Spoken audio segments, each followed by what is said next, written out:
It was April of 2002, and I got a call from David Black, an attorney that had often referred cases to me, and he explained that this case was probably one that the statute of limitations has run in. And I said, well, tell me the facts. And he says, well, it involves a fella who has been abused. He's in his 40s now, but he was abused when he was like 9, 10 years of age. When he was living out in Pee Wee Valley. He said a priest by the name of Father Lewis Miller had abused him. And at that time, I said, well, you know, this is an incendiary topic to be bringing up in Louisville with a rough population of, say, 1 million people, half of them Catholic, and bringing a lawsuit like this for something that happened 30 years ago, 30 plus years ago, without really any proof that this priest was known to be a pedophile by the Archbishop at the time. You know, I just, you know, this would be a tough one. And I said we would promptly be accused of trying to capitalize on the priest sex abuse cases and the crisis in Boston. The Boston cases exploded in February of 2002. Mm-hmm. That's when that got started. This is April of 2002, and it just seemed coincidental. And you know, we have an obligation, a duty to society, to the courts, to not bring cases without some grounding, without some belief, reasonable belief that it's real. And when you file something accusing essentially a public figure, a priest, of having abused someone 30 years ago, and that priest is still on the rolls, it's a real risky proposition. So I told David, I said, David, I'll talk to him. I saw this article, David. This was a Monday, as I recall. I saw this article in the Courier Journal on Sunday, which went through this process of explaining the abusive ways of Father Lewis Miller, of all things. And apparently it was that article that stirred up Mike Turner, who was the would-be client. Mm-hmm. He read that article. He thought to himself, I was abused by this Lewis Miller. He read it in the newspaper, and then he wanted to take action. Mm-hmm. The newspaper article appeared to me to be the Courier Journal's effort in sort of trying to be relevant during the sex abuse crisis that was unfolding in Boston. I sensed that, and they had gone to the typical extraordinary lengths that the Courier will go to get background and information. And sure enough, they had done a thorough job and found that he had been involved in at least one lawsuit by his niece. She accused him of having abused her. So I agreed to interview this fella, and I did. Mike came into my office a day or two later, and he shared the story with me for the first time in his life. He never had an occasion to tell his family, anyone, of what had happened to him. How old was he by then? He was in his mid-40s. Okay. And I explained to him that under Kentucky law, the statute of limitations for civil actions, for things that happened to you as a child, run on your 19th birthday. So whatever indignity occurred to you before you were 18, you've got until you're 19 to do something about it. There is one exception, and that exception is if the defendant that you're suing has done something to hide their responsibility from you, engaged in acts of concealment of their misconduct, then you might argue the statute doesn't begin to run. The time limit doesn't begin to start ticking until such time as you learn of it. Well, I then spent several hours over the next day trying to educate myself on this topic. And at that point, I had a lot of background on it. My sister had alerted me, my sister Sally, had alerted me by that point in my early 20s that she had been abused by our next door neighbor, the righteous church-going friend who would repair our bicycles, had apparently abused her from the time she was 3 years old through most of her childhood. And she had never told. And she'd never told anyone, and our parents didn't know. And so I remember listening to this story that Mike told and it resonating with me in a way that not only made me angry, but just made me want to fix it, to do something about it,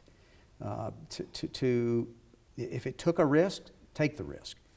And so I had a pretty solid background on the motif and the personality characteristics of victims of childhood sexual abuse from my sister and from my education and my interest. And so I dug a little deep, called some experts, and true enough, if what Mike Turner was telling me was true, and we filed this lawsuit, it was certain to be on the front page of the Courier-Journal. There was no escaping that. And if I did that, if Mike was right, the phone would start ringing, and I said, Mike, I'm willing to do this, but I'm not going to file this as John Doe. Kentucky law doesn't let you be anonymous. He thought that would be something he could do, be anonymous. Mm-hmm. Nope. And the reason you can't be anonymous for my purposes is if you're not willing to stand up as a businessman. I know you're worried about the impact it'll have on your clients. He was in the construction business. I know that it'll be embarrassing for you, but unless and until you're willing to stand up and point the finger at the responsible party, you're not going to get on with the healing of your life. In order for you to begin the healing process, you've got to stop blaming yourself. Victims of childhood sexual abuse are frozen in a block of ice. They are frozen in time. They are frozen at the instant of how a child thinks about bad things that happen to them. A child always believes it is their fault, that they did something that made this bad thing to me happen. And no matter how intellectual you become, how smart you are, how many years evolve, you forever feel you did something, you're ashamed, mm-hmm. and you cannot right that wrong. But the reality is, when an adult who was victimized as a child will stand up, muster the courage to publicly point the finger at the responsible party, and in this case, it was the archdiocese of this community, that begins the healing process for that child. Mm-hmm. And it's true. But I said, when you stand up, you've got to do it in front of the cameras. You've got to do it with the Courier-Journal. You have got to provide a safe haven for those other victims of Father Lewis Miller out there who will read and hear about this. And they'll say, well, if Mike Turner can do it, I can do it. It'll be important to do. On April 19th, I filed Mike Turner's lawsuit. And his life and my life would never be the same after that. Within just a few days, literally around the clock, there were men, victims, lined up outside my office door. There was no room in the waiting room. They were lined up all the way down the hall of the office building that I was in, out to the elevators. And one after another, one-on-one, I interviewed every one of these men, and there were some women as well. But what struck me so profoundly was that I was the first human being they had ever told their story to. They had not told their spouses. They had not told their business partners. They hadn't told a school teacher. They hadn't told mom or dad. And those few very rare cases where they had told their parents ended ugly. They were not believed. They were slapped across the face. They were humiliated. Because good father, blah, blah, would never talk ill of father whoever. So, in short order, in just a very few months, I was representing 250, mostly men, in individual lawsuits against the Archdiocese of Louisville, whose combined story exposes 38 priests and one sitting U.S. bishop, Kendrick Williams out of Lexington. And all of that abuse over a 50-year period. It was a very difficult time for me personally. It's hard to express. It's hard for people to understand what goes on when something that is outside the ordinary experience of any lawyer, what that experience is like. And so... Did you attract co-counsels? Were there lawyers calling you from around the country that wanted to come in and assist you? No. Okay. No. There were lawyers that were beginning to handle these cases around the country. Louisville's cases were the first to explode after Boston, and then it just went around to various communities, Chicago, LA. It just spread like wildfire around the country. And we lawyers that were handling these cases, because they were unique in so many ways, the need to have expert witnesses that was unique to these kinds of cases, and having a priest that could and would blow the whistle on all of the attempts to hide pedophiles and move them around, to get inside testimony required coordinating efforts. And so we had a secret society of lawyers that came together at secret locations, and we all took a blood oath that we would never share any of the details of those meetings. And this was a very serious responsibility and obligation. Would you talk a little bit about those 243 people? What were their professions, their careers? Who were they? Just in a general kind of way. It's interesting. What did they grow up to be? It spanned the spectrum of our society, from west to south end to east end.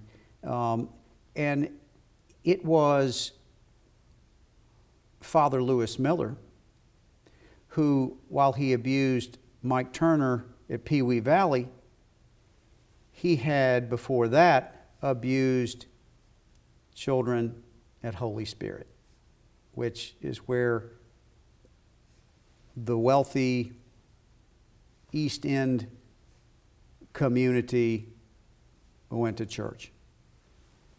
And so as these kids grew up that went through the Holy Spirit community, that were abused by Father Miller, they were older.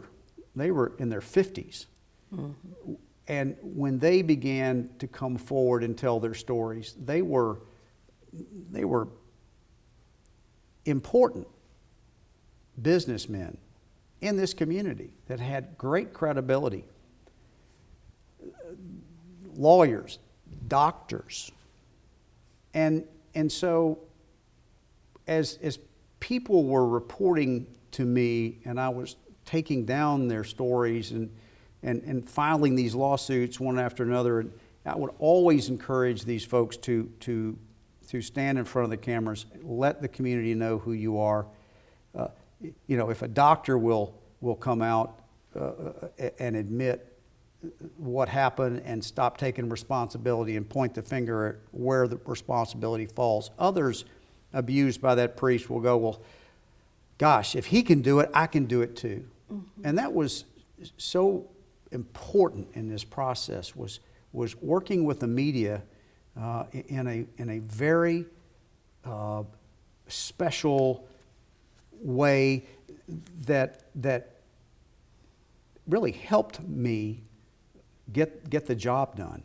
I was able to control the releasing of information when I wanted it released, always filed suit on Tuesday, mm-hmm. so that the report of those suits would wind up on Wednesday's paper, mm-hmm. the largest circulation day, and that was no mistake. Right. And it was so important to get the stories of these men and women out, so that those who had been in the shadows so long would feel some sense of comfort in coming forward. It was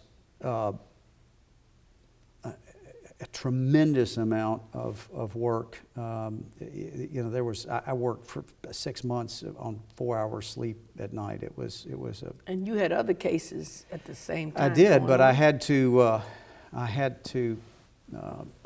refer them to others who could work on it. This was all encompassing. I couldn't do anything but this. I had to shut down my practice, invest a ton of money in a new office that could handle the staff that was required to keep this thing alive and functional. It was a cliffhanger, high wire act. You did all of this without knowing what the end would be. It wasn't like you I didn't know where this freight train was rolling. All I knew was I had already changed the lives of these folks, because no longer were they living in the shadows. They could begin to heal. They could begin to get the therapy within their own family infrastructure and with professionals. No more secrets. You know, what we found is that victims of child sexual abuse are dysfunctional in some respects, no matter how smart they are, how wealthy they become. There's just something that they just don't quite have a fit, and they know it, and you can see it. Some of them don't work well with others. They don't make good partners in businesses. They're loners in a lot of respects, and then you see all the failed relationships with their spouses and their girlfriends and multiple marriages, and through these decades, successive decades, especially of those in their 40s and 50s, there was such a stretch of dysfunction. Some of my clients were in their 30s. Each decade demonstrated a different motif, a different evolution of where they were in the overcoming abuse timeline, of, you know, how far had they evolved, until these children are really at 40 years of age. It is so difficult for them to come forward. They have spent their lives telling themselves that they're okay, that all the problems that I've gone through, the divorces, the failed businesses and relationships, has nothing to do with the fact I was abused as a child. It's not until you have enough distance to look back in your 40s that you can say, gosh, I was wrong. Mm. What happened to me has affected me. And so I felt that I'd really done a great service to these survivors. And how did it end? What was the settlement, and how did it work out? Interestingly enough, my opponent was Ed Stouffer, representing the Archdiocese, and things interestingly come back around. Ed Stouffer, who you'd worked with right in years earlier. Right. Mm-hmm. And we settled the case for $25.7 million during a mediation. The $25 million was paid by the Archdiocese of Louisville. There was no insurance money available to the Archdiocese, unlike the other communities like Boston Minneapolis and LA and San Diego and some of the other locations where these cases were handled. There was insurance money to pay. This was having to come right out of it. To get 60% of the liquid assets of the Archdiocese of Louisville, which, while 25 million pales in comparison to some of the other settlements that were, 100+ million, this was not insurance money. This was money out of the coffers of the church, and it was not a pretty scene. But it's what it took to restore dignity to all these children of the church. And it was a beginning. But it didn't leave me satisfied at all. I felt like the responsibility needed to be placed on the Pope, on the Holy See, the Vatican. And after stewing on it for 2 years, I took the extraordinarily risky approach of suing the Vatican, a foreign nation, which is forbidden under federal law unless you can prove certain exceptions. And I also knew that even if I were successful against the Vatican, it would not likely pay any money to anyone. And that proved to be true. So I spent about 5 years, 6 years of my life, along with Doug Morris, jousting at windmills to accomplish a historic law. We were able to hold the Vatican accountable in the United States courts for all of the pre-sex abuse committed in this country, because of the relationship of the bishops to the problem.